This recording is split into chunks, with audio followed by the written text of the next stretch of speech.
ஒருவன் முதலாளி, உலகில் மற்றவன் தொழிலாளி. விதியை நினைப்பவன் ஏமாளி, அதை வென்று முடிப்பவன் அறிவாளி. ஒருவன் முதலாளி, உலகில் மற்றவன் தொழிலாளி.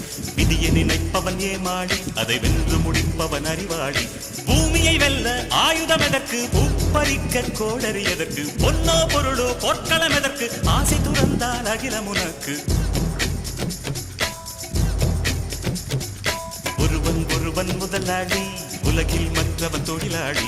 விதியை நினைப்பவன் ஏமாளி, அதை வென்று முடிப்பவன் அறிவாளி.